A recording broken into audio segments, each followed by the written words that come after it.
Welcome back everybody to another HeroRR video, and today I have a long-term review of my 2014 BMW S1000RR HP4. So a couple things about this bike. Again, it's a 2014. They first made this bike in 2013. It is the HP4 variant of the S1000RR. Now the S1000RR, when it came out, it had already been a very impressive bike, but the HP4, it pioneered the electronics that we know today. It was one of the first bikes to feature electronic suspension. The HP4 had something called DDC, which is an electronic suspension that auto-adjusts damping in real-time based riding conditions. Also, the HP4 had a more advanced traction control system and weighed 20 pounds less than the regular S1000RR. This was in part due to having forged aluminum wheels. Also, the HP4 came with upgraded Brembo brake calipers. Now, the thing about this bike that I really like is that it's a pretty comfortable bike. When you reach to the bars, the reach is not too far. It's actually a very comfortable bike to ride. Not only that, though, it's really fast. Objectively speaking, this is the best bike I've ever ridden in my life. It's the best bike I own. It's the best bike I've ever ridden. Objectively speaking, it's not my favorite bike because it's almost too good. It's almost too good. It's so damn fast that you never really have to work for the power. It's always there. It has so much power. This bike at 8,000 RPM is about as fast as my 600 at Redline. So to give into perspective, this bike, you're hardly ever revving the damn thing out. It's so damn fast. But it's not just fast, it's extremely smooth. It's a very smooth bike. The thing about horsepower that people talk about a lot is that, yes, you have the crazy high number at the top end, but you also have a strong, beefy mid-range and low range. So when you're just cruising on this bike at 4,000, 5,000 RPM, you have so much torque and power available to you right there. Versus a 600, you really have to kind of rev it out to feel it. There's no more power a bike can have that would make me feel like, there's no way I would ride this bike thinking I need more power. I've ridden this bike a lot. I've owned it for a few years now. There's not a single time where I was like, I wish it had more power. Despite having all of the power that this thing has, it's so tame. It is so sophisticated. This bike just, it doesn't surprise you. I mean, if you want to ride it and turn off all the traction control stuff and turn off all the rider modes and you want to go ahead and just twist the throttle like there's no tomorrow, of course this bike will kill you. But just riding normal, like a normal person, with leaving everything on, and you're just enjoying the ride, and you give it a little gas here and there and whatever, and you see a corner, you hit that, it doesn't surprise you. It's totally fine. It's totally well-mannered. It's a very well-mannered bike. Even when I rode my buddy's CBR600RR, which makes about 40 less horsepower than this one, that bike felt crazy. Right off the line, the way that it moved, it felt so raw. This bike doesn't feel raw. This bike feels refined. And that's what's so cool about it. It's also, it's the complaint a lot of people have, and it's also the thing that I praise about it so much is just how refined the thing is. Now, for the ownership experience, I've owned this bike for 3 years. In that time, I had to buy a battery for it right when I bought it. That's because the bike sat for a few years and the battery was cooked. Not the bike's fault. And other than that, annual oil changes, and I clean the chain. And that's it. That's all I've done to this bike. It hasn't needed anything else. It's pretty well-mannered.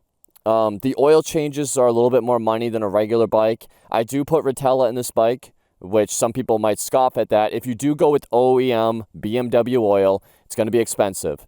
The Rotella is just fine, guys. I've run it in all my vehicles. It's just fine. But the OEM oil filter, which I also recommend running in these bikes, that's a little pricey. That gets to like in the mid-20s, almost 30 bucks, versus the Honda ones, they're like $8, $10. So it's about triple the price for the oil filter. But other than that, you can afford it. If you can afford to buy this bike, you can afford to maintain it. It's not a really maintenance-heavy bike. It's not a difficult bike to rely on. It has good reliability. I've never had an issue with it. Now, I haven't done crazy long trips with it or anything, but this bike has never given me a reason to doubt it. It's always started. It's always performed. It's never done anything weird. It's literally never done anything weird. Like even my 600, the FI light came on the other day for like a minute, and then I turned it off and back on and it went away. This bike doesn't do anything like that. it has never done anything weird. So you think about it, I mean, it's a newer bike than my CBR, but it's still a BMW, and all you hear from people is how unreliable BMWs are, but my experience has been the opposite. This thing has been very reliable to me. And that's what's so good about the 2014 year. This one is the best looking S1000RR to ever come out. If we're going to talk about the looks, I mean, of course you got the iconic crazy eye headlights in the front, which everybody loves, especially me. But then right here you also have this shark fin vent, which just looks aggressive as hell. And I love the look. This was like the shark attack bike. You know, when this bike came out, people, it was so polarizing, but so many people loved the looks of this bike because of just how different it was. Who would think an asymmetrical bike would be beautiful, but BMW proved it. So let's hop off the bike here real quick, start going over some things. So some of the mods that I have on this bike, we have, of course, when I bought the bike, it had a few things. It had these frame sliders. They're just cheap Chinese frame sliders, a couple case savers. I left them on because they're frame sliders. Like, they don't have to be this high quality one. They work just good. They're fine. We got a little bit of carbon bits right here. Previous owner put that on. Hugger. He put a tie down thing right here on this side. Also an HMM up and down quick shifter. Now, stock from the factory, this bike has an up only quick shifter, but the H&M makes this bike have a downshift as well, which is cool, I guess. That's pretty much it for mods that they did. Some mods that I did. First off, let's talk about the big one. We have these LED running light headlights, which you can see right there, which just look so aggressive, so modern. I really like the way those things look. So with the HP4, there is a standard HP4 and a competition HP4. The biggest difference, where you can notice right away which one you have, is the wheels. If it has blue wheels, it's a competition. If it has black wheels, it's standard. So mine is unfortunately the standard, but it's still pretty much exactly the same bike. There's a few other differences too. You have carbon bits. This is carbon. This is carbon. It has a lot of carbon everywhere. A different belly fairing. It has like all decals down there. It'll have like a little HP4 on the gas tank. So there's little like hints of the cosmetic changes between the competition and the standard, where the competition looks better. It's the more desirable one. It also has adjustable rear sets and adjustable levers, which on my HP4, I got the competition levers. So these are the exact levers you would see on the competition model, not the standard model. I don't have the adjustable foot pegs though. So other than the looks and the foot pegs, that's the only difference. The only performance difference between my HP4 and a competition is that the competition would have the adjustable rear sets, which is fine. I don't actually feel like I need to change the rear sets on this bike. They're pretty good to me, so I'm happy with the way this looks and this feels. But moving on to a couple other mods that we have.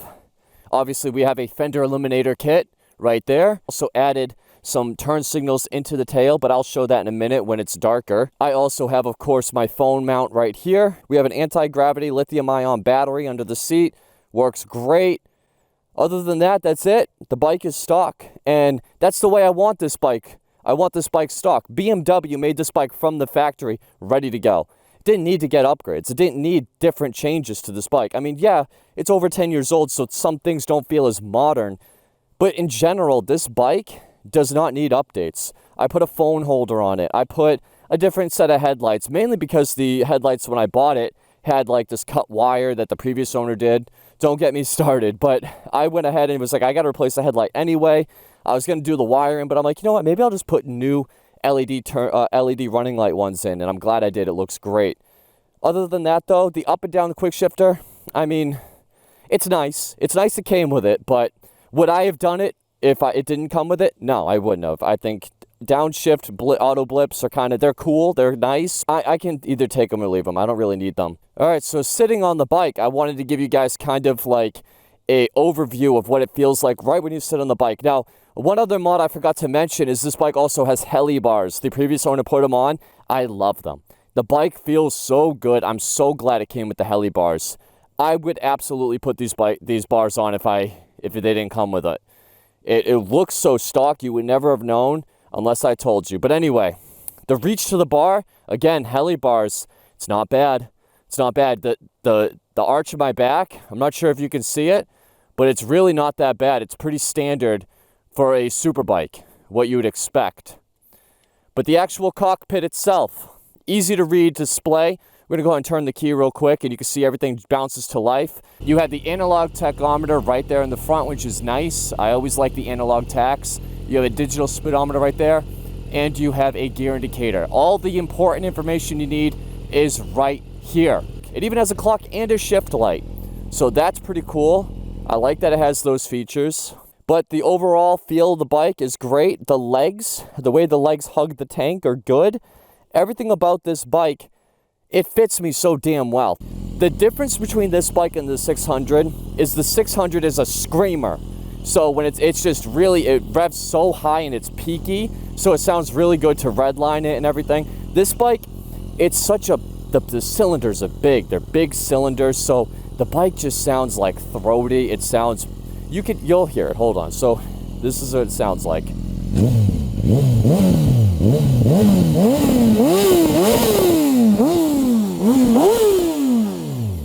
How was that for you guys? That sound good?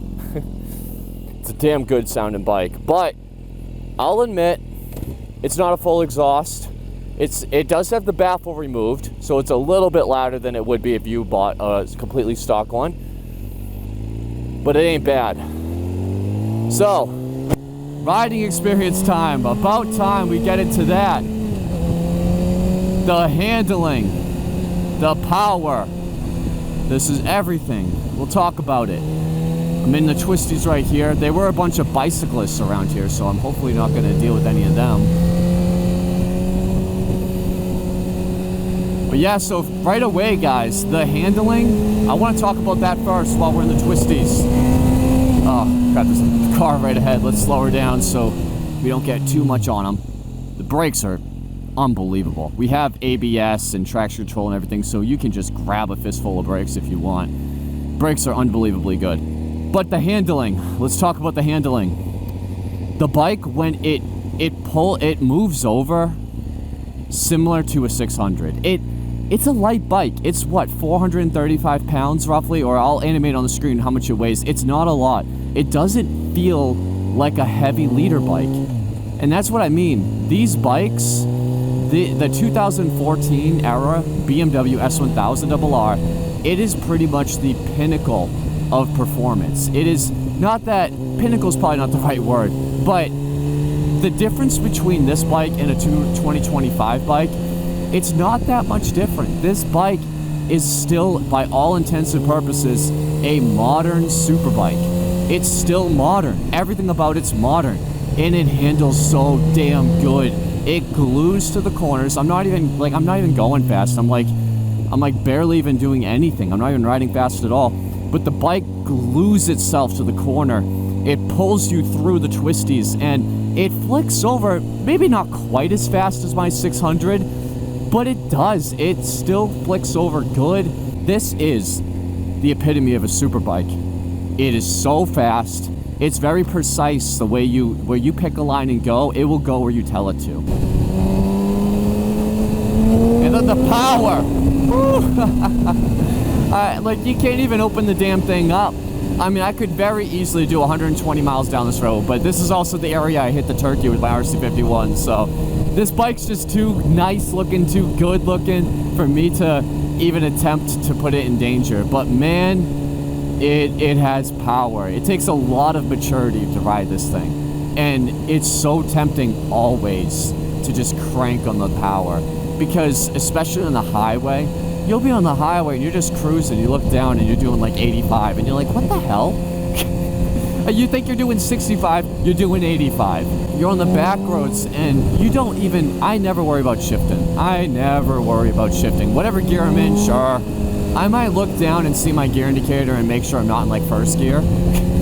Although you usually know if you're in first gear, it's pretty obvious. It's very confidence inspiring too, that's another thing about it. And it just goes, like, it's good. My only complaint with this bike, and we do have a couple complaints, is the heat. This bike gets hot, boys. My God, so good.